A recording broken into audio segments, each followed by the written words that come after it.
Upheaval, Reckoning, Chapter 43, A Pair of Foals. Rainbow Dash pressed herself against a wall and inched along the length of it. Every open window meant danger. A single inch of her body exposed would swiftly invite an arrow to make its new home there. Longstride was standing on a perch somewhere out there, his bow drawn and his weird golden eyes searching for his target. While it didn't make sense why he would want to shoot her now, she wasn't taking any chances. Her flank still ached from that last poisoned arrow, and memories of her time with that off-eyed slaver still lingered at the very edges of her thoughts. "Hey, Rainbow! What are you doing there?" Rainbow nearly jumped. "Shush!" she hissed at Scarlet. "Get down!" Scarlet crouched next to her. "Why are we hiding?" he asked. "It's Longstride," Rainbow whispered. "He's out there, and I want to get to him without getting shot at." Scarlet laughed. "Longstride's not going to shoot at you." Rainbow raised an eyebrow. "They've got some kind of ceasefire going on until we deal with whatever attacked the royal palace. Besides, the Thorns ran off as soon as all the fighting was over." "That can't be right," Rainbow said. She chewed on her lower lip. Scarlet's response should have let her relax, but all it did was irritate her some more. "You mean they just came here to help fight Gravitas's soldiers and then went away?" "Well, they might be hanging around somewhere in Canterlot," Scarlet said. "You know Black Rose's agents." "No," Rainbow muttered. "I don't know the first thing about Black Rose's agents. That's the problem." "So, what are you going to do if you find him, anyway?" Scarlet asked. "Kill him? We're sort of bound not to, you know. Heard it was Princess Celestia's orders." "He shot me in the flank." Rainbow grit her teeth. The pain and humiliation of that moment flashed within her mind again. She now understood why she hated being stuck in bed. Staying still made her think things through, and she hated doing that. Confined to that bed, she had thought about plenty of things, from how she felt about racing Scarlet, to her time as an Ophidiite captive, to that time when she felt something she was so sure was related to the element of loyalty. Also among them was how Longstride managed to hit her from so far away, even though she was going very fast. "He deserves a bolt where his cutie mark should be." She eyed the crossbow she had strapped to her side. "I'd beat him up at least." "Sounds like fun," Scarlet said. "He also shot me in the flank, so I'd love to go too. But, yeah," Scarlet smiled sheepishly. "The captain's got me saddled with a bunch of things to do before the Legion moves out for Skymere Lake. Hope you catch him, Rainbow Dash. Bloody his snout for me, will you?" Scarlet disappeared in a blink. His speed no longer surprised Rainbow, nor did his nonchalant violence. After what had happened to them with the Ophidites, she agreed with Vanguard Clash. Too much had been taken away from Scarlet to give him his speed and power. Some of her admiration had turned into pity. How would Scarlet have turned out if those snake monsters hadn't messed him up? Would he have been so much happier? She shook her head. She had other things to take care of, like hunting down a Pegasus sniper and beating some answers out of him. Rainbow rubbed her jaw with a hoof. Now where would some pony armed with a bow that could shoot at anything in sight be? The most obvious location would be the highest tower in all of Canterlot, the spot where Princess Celestia and Princess Luna would go watch out for their subjects during times of trouble. Some legionnaires called it the peeping nest. She supposed that it could be used for that as well. Longstride could certainly use it to get his sights on anything he wanted in Canterlot. However, that spot was highly exposed. Any pony would be able to tell that there was a sniper there as soon as Longstride took his first shot. No, it had to be a well-hidden spot that had a good vantage point. "Not gonna shoot at me, huh?" Rainbow thought. Scarlet's words did make some sense. During the earlier fight, Longstride was actually helping them. If he had wanted to assassinate her, he had plenty of chances. Still, her heart beat faster when she dared to peek out a window. She stuck as little of her head out as possible. For the first time in her life, she cursed at her very visible rainbow-colored mane. No arrow struck her head, however, allowing her a good look at the cityscape. Canterlot loved its long, thin spires. A single sweep revealed dozens of potential hiding places. She sat back down. Here was another time to think things through. Rainbow considered asking for help. Special Operations had a lot of ponies out there to keep an eye and an ear on things. They probably knew where Longstride had holed up. At least, they should have a pretty good idea. However, she didn't want to involve the Legion in this. They'd want to do things their way. They might try to arrest him or chase him away. That wasn't how she wanted things to happen. It would be better if she could fight Longstride without a squad of legionnaires insisting on doing things by the book. Rainbow's friends might be the better choice. Fluttershy was out of the question. She was strong in her own way, and good at a lot of things. Hunting down a Pegasus sniper was not one of them. She was also a goody four-shoes, more likely to protect Longstride if they did get the jump on him. Applejack would just scold Rainbow for focusing on this instead of resting up like the princesses told them to do. Rarity would do the same. Rainbow didn't want to try. Applejack might use that magic chain to lasso her and tie her to a bed while Rarity would keep her fenced in with those blades. There was no doubt that Twilight Sparkle would have a spell or two to help track down and detain Longstride, or blow him up, electrocute him, freeze him in a block of ice, and melt him into a puddle. But Twilight was also guaranteed to be working on something more important than chasing after a thorn. She could be researching spells to use against Gravitas. She'd snap at any pony who dared to disturb her. That left Pinkie Pie. Yep, it's all up to me, Rainbow thought. She marked each spire in her mind and created a route to check each of them out without double backing and alerting Longstride. She stretched her wings. They twitched with relentless, pent-up energy, and she hadn't even started warming up. Every encounter she had with Longstride, she hadn't been aware that he was already watching. This time would be different. She was going to match her speed against his sight. This time, she was going to win. The window frame in the palace hall was gone in a heartbeat. The overcast sky suggested more of Fenrir's snow for the quickly approaching night. There wasn't much time to work with. The cityscape turned into a white blur as she flew into her first target. She stopped by one tower just long enough to peer in the window. When she saw nothing, she moved on. She resisted the urge to follow a descending order. That would be too predictable. Her chosen route moved up and down as erratically as she could make it. It seemed to be working, too. She still didn't have an arrow in her flank.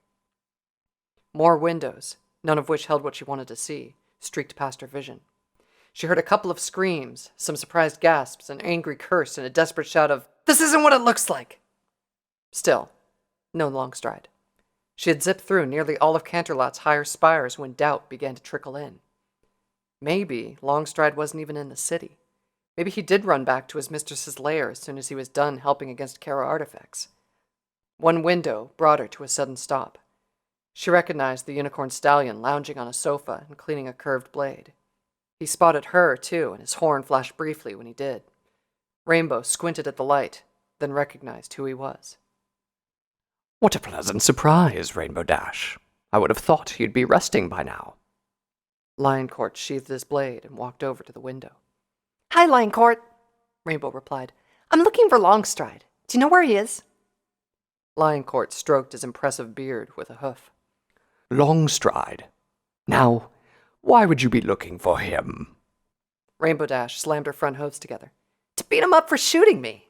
Oh, and to, ask him stuff." Lioncourt chuckled and grinned.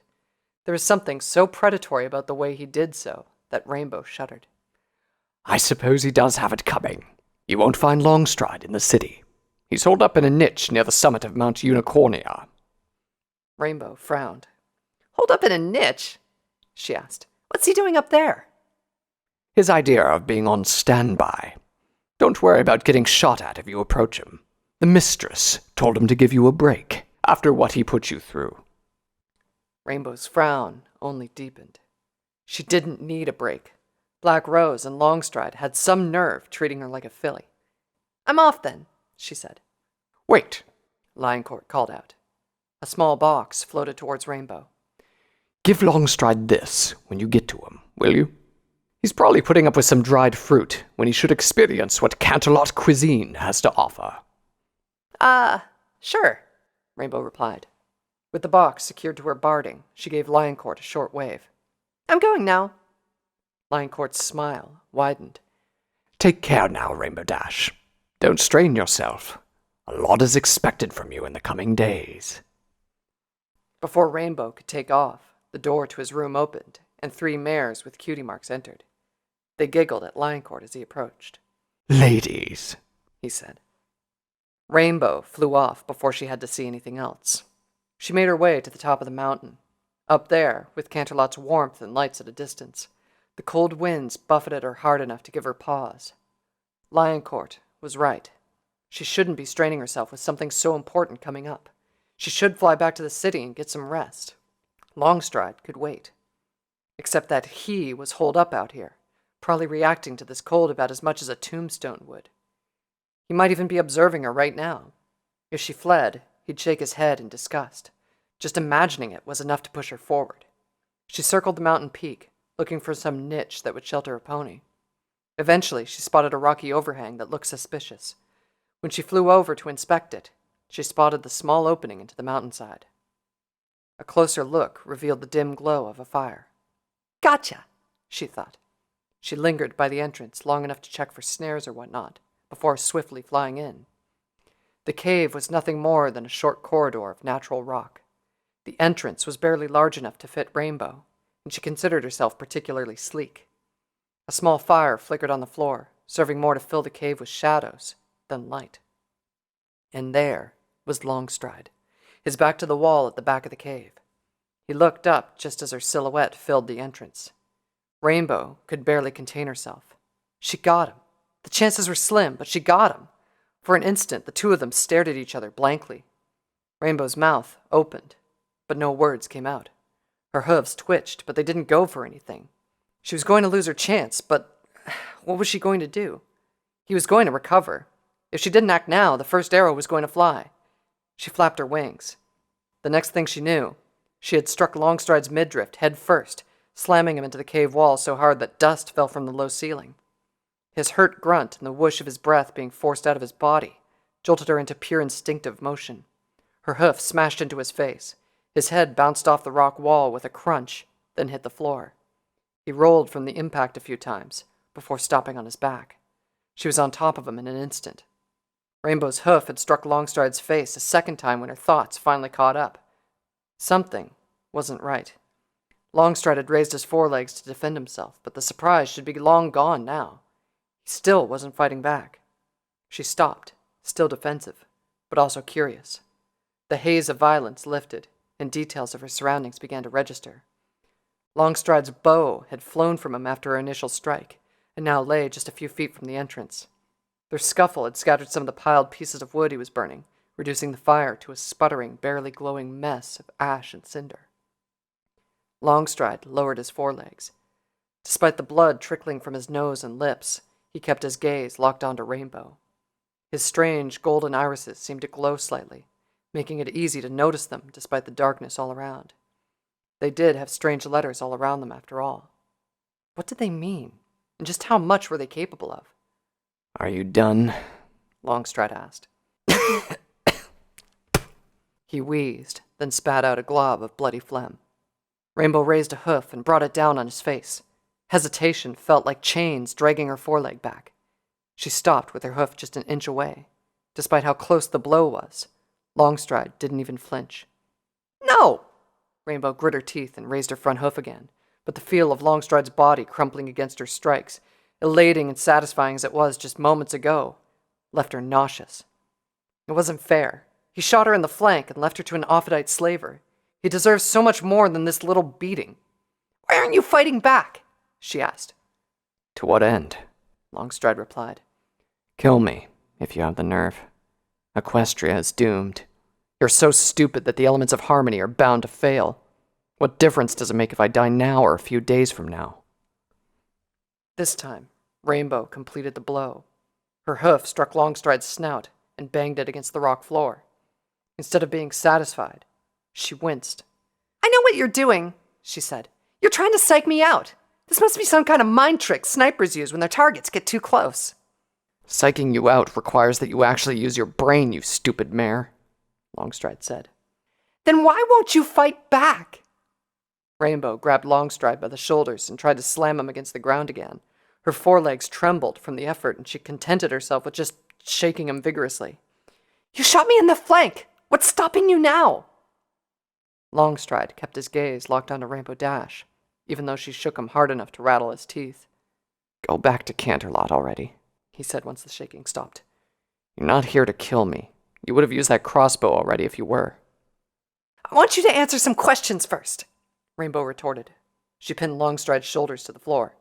Why'd you shoot me? Orders. I know that part. Why were you ordered to? Get off me. It's hard to talk with your hindquarters on my belly. Yeah, right. And let you grab your bow to shoot me? Longstride sighed, wincing as he did so. I'm not going to shoot you, you stupid mare. My orders were to leave you alone while you rested up before going to Skymere Lake.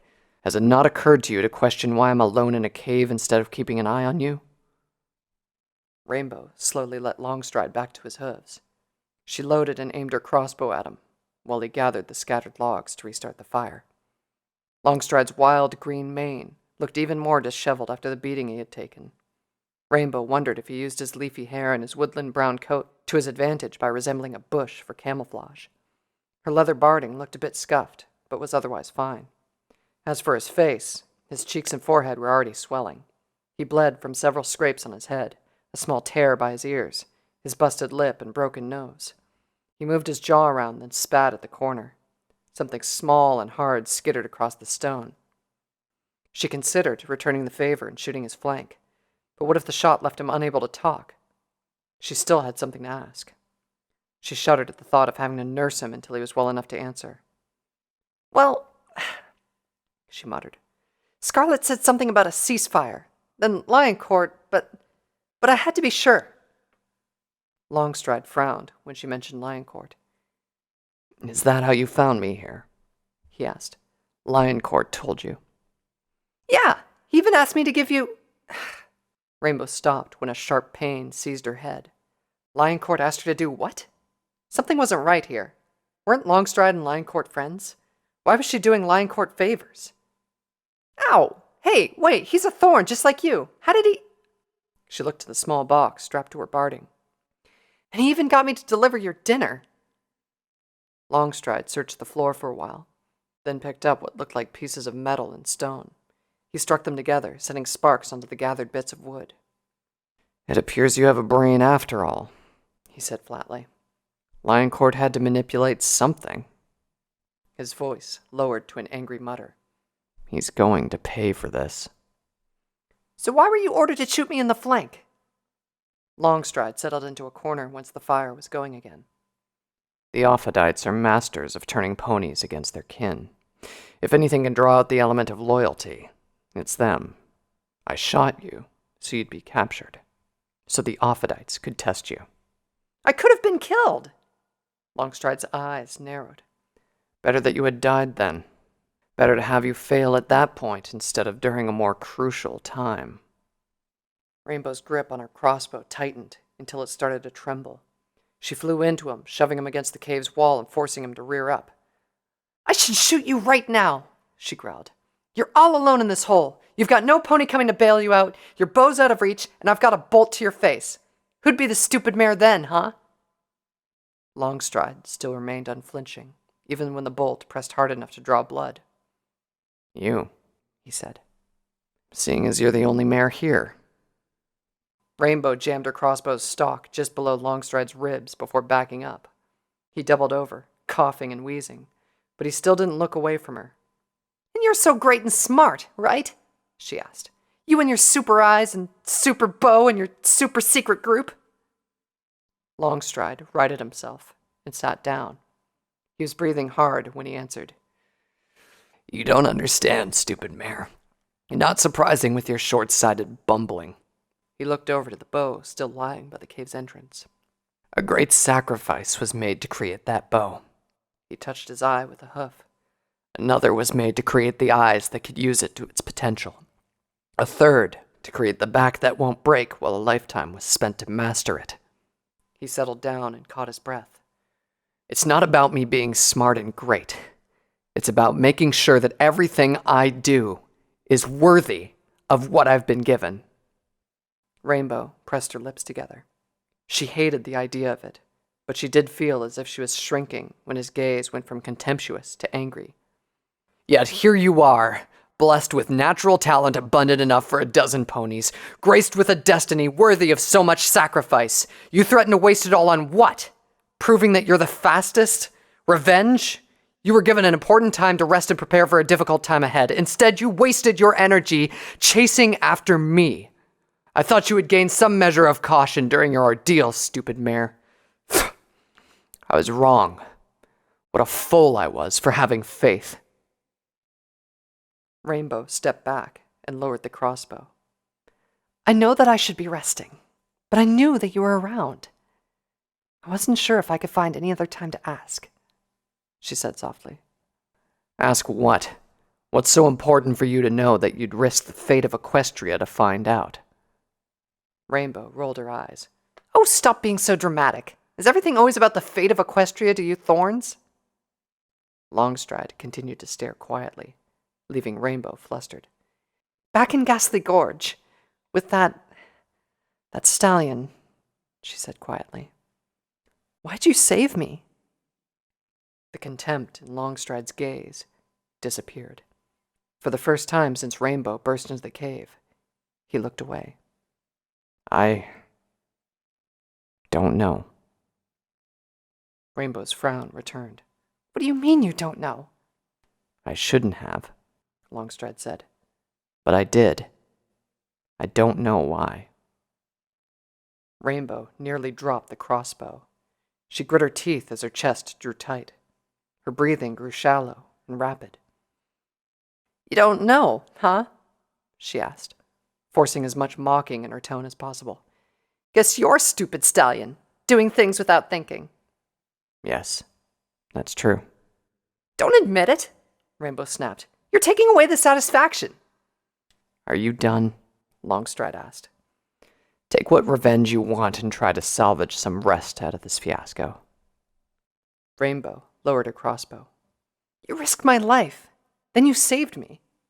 I'm not going to kill you just this once. You better have an answer when we meet again. She faced the exit and flapped her wings. When she approached outside, however, the bitter, howling wind of a full-blown blizzard sent her running back in. Ah, full of a nag, she said, her teeth chattering. That's cold. Stupid mare, Longstride muttered. So much for your dramatic farewell. Rainbow sat opposite the stallion. Great. Now every pony will think I've gone missing again. She fell on her tail and rested her chin on her forelegs. Longstride fiddled with his collar. This is Longstride, he said. Sablesteel, are you there? I'm busy, Longstride, came a very angry reply from a mare. The element of loyalty is here with me atop Mount Unicornia. Please relay this information to the rest of the elements of harmony.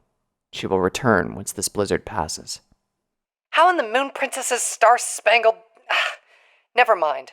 I'll get the information to them. Don't mess things up further, Longstride. And don't try anything stupid while the two of you are up there. Longstride turned from his collar and looked at the fire. It's Rainbow Dash, Rainbow told him. He looked at her questioningly. Rainbow pushed a bit of wood closer to the fire and hugged herself for warmth. There was no blanket around, but she'd sooner freeze than snuggle. My name's Rainbow Dash, not Element of Loyalty or Stupid Mare. You're a mare, and you've been acting stupidly, Longstride replied. You also bear the element of loyalty. Show me something that befits Rainbow Dash, and I'll use the name. Rainbow opened the box that Lioncourt had given her. It was packed with mountain-grown rice, fresh fruit slices, and bamboo shoots. She grabbed a hoofful and stuffed her mouth. She had eaten about 2/3 of the meal when she slid the box over to Longstride. Lioncourt had intended it for him, after all. Do you mean that? She asked. For a moment, Longstride stared at Rainbow as if she was still mocking him. Then he went back to staring at the fire. Yes, he said softly.